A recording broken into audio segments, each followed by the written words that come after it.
നമസ്കാരം. എൻ്റെ പേര് ഡോക്ടർ ഗോപകുമാർ. ഞാൻ തൊടുപുഴ ഹോളി ഫാമിലി ഹോസ്പിറ്റലിലെ കൺസൾട്ടൻറ്റ് ജനറൽ ആൻഡ് ലാപ്രോസ്കോപ്പിക് സർജനാണ്.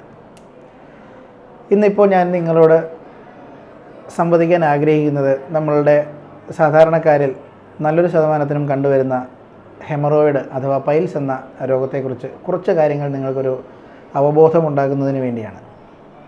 പല ആൾക്കാരും പറയാൻ മടിക്കുന്ന ഒരു രോഗമാണ് ഈ പൈൽസ് എന്ന് പറയുന്നത്.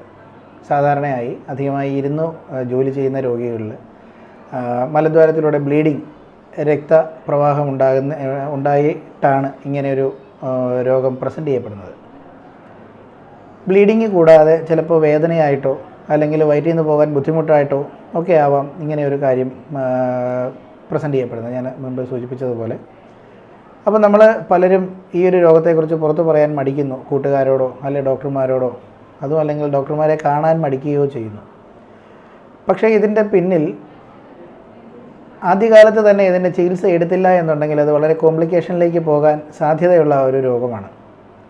ഇങ്ങനെ ബ്ലീഡിങ് കാണുമ്പോൾ തന്നെ അല്ലെങ്കിൽ എന്തെങ്കിലും പുറത്തേക്ക് തള്ളി വരുമ്പോൾ തന്നെ അല്ലെങ്കിൽ വയറ്റിൽ നിന്ന് പോകാൻ ബുദ്ധിമുട്ടോ വേദനയോ തോന്നുമ്പോൾ തന്നെ നിങ്ങൾ ഡോക്ടറെ കാണണം. കാരണം മലദ്വാരത്തിൻ്റെ ഭിത്തിയിലുള്ള രക്തക്കുഴലുകൾ മലം പോകാനുള്ള ബുദ്ധിമുട്ട് കാരണം, അതിങ്ങനെ സൈഡിലേക്ക് തള്ളുന്നത് കാരണം വീർത്ത് പുറത്തേക്ക് ചാടി വരുന്നതിനെയാണ് ഈ ഹെമറോയിഡ് അഥവാ പൈൽസ് എന്ന് പറയുന്നത്.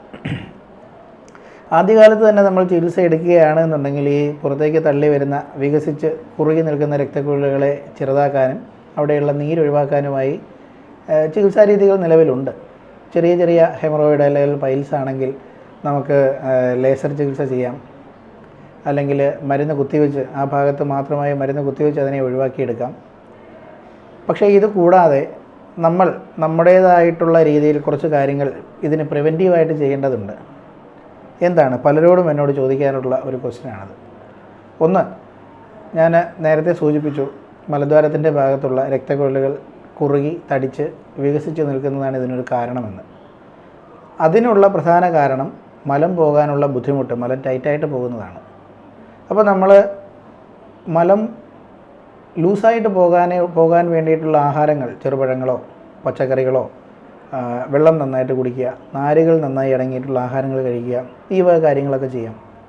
അതുപോലെ തന്നെ അധികമായി ഇരുന്ന് ജോലി ചെയ്യുന്നവരാണെന്നുണ്ടെങ്കിൽ ഈ സേക്രൽ ഏരിയ, മലദ്വാരത്തിൻ്റെ ഭാഗത്ത് സപ്പോർട്ട് കിട്ടുന്ന രീതിയിലുള്ള ഹെമറോയിഡൽ കുഷൻസ് മാർക്കറ്റിൽ അവൈലബിൾ ആണ്. അത് വാങ്ങിയിട്ട് സ്ഥിരമായിട്ട് ഇരുന്ന് ജോലി ചെയ്യുന്നവർക്ക് അത് ഉപയോഗിക്കാം.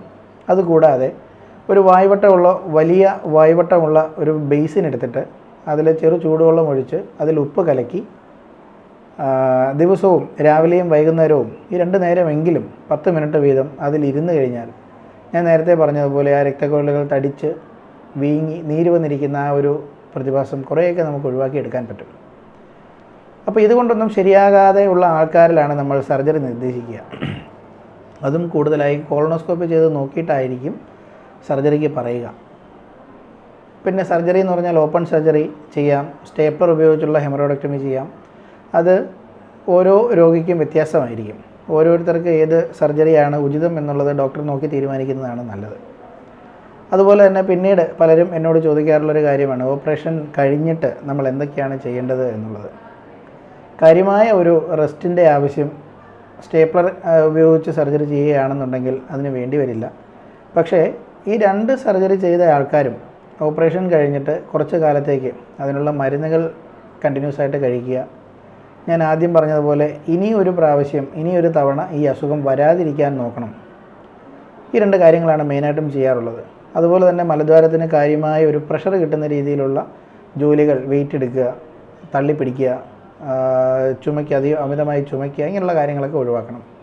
അതുപോലെ തന്നെ ആഹാര രീതിയിൽ ശ്രദ്ധിക്കേണ്ടതുണ്ട്. പച്ചക്കറികൾ, പഴവർഗ്ഗങ്ങൾ, നാരുകൾ കൂടുതൽ അടങ്ങിയിട്ടുള്ള ആഹാരം, മലം കട്ടിയായി പോകാതെ നോക്കുന്നതിനുള്ള ആഹാരങ്ങൾ, നേരത്തെ പറഞ്ഞതുപോലെ വായ്വട്ടമുള്ളൊരു വലിയ ബേസിനെടുത്ത് അതിനകത്ത് ചെറു ചൂടുവെള്ളം ഒഴിച്ച് ഉപ്പ് കലക്കി അതിലിരിക്കുന്ന ആ ഒരു ചികിത്സാ രീതി, അതിനെ സിറ്റ്സ് ബാത്ത് എന്നാണ് പറയുക. ഇത് വരാതെ നോക്കുന്നതിനും അല്ലെങ്കിൽ ഓപ്പറേഷൻ കഴിഞ്ഞതിന് ശേഷവും മാക്സിമം ചെയ്യുക എന്നുള്ളതാണ്. ആ ഭാഗത്തുള്ള നീർക്കെട്ടും തടിപ്പും കാര്യങ്ങളെല്ലാം ഒഴിവാക്കാൻ വേണ്ടി നമുക്ക് സാധിക്കും. അപ്പോൾ ഇങ്ങനെയുള്ള കാര്യങ്ങളൊക്കെ ചെയ്ത് മുന്നോട്ട് പോവുകയാണ് എന്നുണ്ടെങ്കിൽ ഈ പൈൽസ് എന്ന് പറയുന്ന രോഗത്തെ അധികം കോംപ്ലിക്കേറ്റഡ് ആകാതെ നമുക്ക് ഒരാൾക്കും കാര്യമായ ബുദ്ധിമുട്ടുണ്ടാകാതെ മുന്നോട്ട് കൊണ്ടുപോകാൻ സാധിക്കും. പിന്നെ മറ്റൊരു കാര്യം, നമ്മൾ അറിയേണ്ടുന്ന ഒരു കാര്യം, ഒരിക്കൽ ഹെമറോയിഡിൻ്റെ പൈൽസിൻ്റെ ഓപ്പറേഷൻ അത് ചിലപ്പോൾ ഓപ്പൺ ആകാം, സ്റ്റേപ്പർ ആകാം, ചെയ്ത് കഴിഞ്ഞാൽ വീണ്ടും വരുമോ എന്നുള്ളത്, അതൊക്കെ നമ്മൾ പിന്നീട് വരാതെ നോക്കുന്ന അതിൻ്റെ ആ ഒരു ഇൻറ്റൻസിറ്റി പോലെ ഇരിക്കും. നന്നായിട്ട് ഇങ്ങനെയുള്ള ആഹാര കാര്യത്തിലും ഡയറ്റിൻ്റെ കാര്യത്തിൽ, എക്സർസൈസിൻ്റെ കാര്യത്തിൽ, പിന്നെ കോൺസ്റ്റിപ്പേഷൻ വരാതെ നോക്കുന്ന കാര്യത്തിൽ, സിറ്റ്സ് ബാത്ത് മുടങ്ങാതെ ചെയ്യുന്ന ആൾക്കാരിൽ ഇത് അധികം റിക്കർ ചെയ്ത് കണ്ടിട്ടില്ല, വീണ്ടും വരുന്നതായി കണ്ടിട്ടില്ല. പക്ഷേ നമ്മുടെ ആ ജീവിത രീതികളും ആഹാര രീതികളും പഴയതുപോലെ തുടർന്നു കൊണ്ടുപോവുകയാണ് എന്നുണ്ടെങ്കിൽ വീണ്ടും വരാനുള്ള സാധ്യതയുണ്ട്. അങ്ങനെ വരികയാണെങ്കിൽ നമ്മൾ എന്ത് ചെയ്യണം? വീണ്ടും ഒന്നുകൂടി ഓപ്പറേഷൻ ചെയ്യേണ്ടതായിട്ട് വരും, അല്ലെങ്കിൽ അതിൻ്റെ ട്രീറ്റ്മെൻറ്റായിട്ട് തന്നെ മരുന്നെടുക്കുകയോ ഒക്കെ ആയിട്ട് വരും. ഇത്രയും കാര്യങ്ങളാണ് ഹെമറോയിഡിനെ കുറിച്ച്, പൈൽസിനെ കുറിച്ച് നിങ്ങളോട് എനിക്ക് ഇപ്പോൾ പറയുവാനുള്ളത്. Thank you.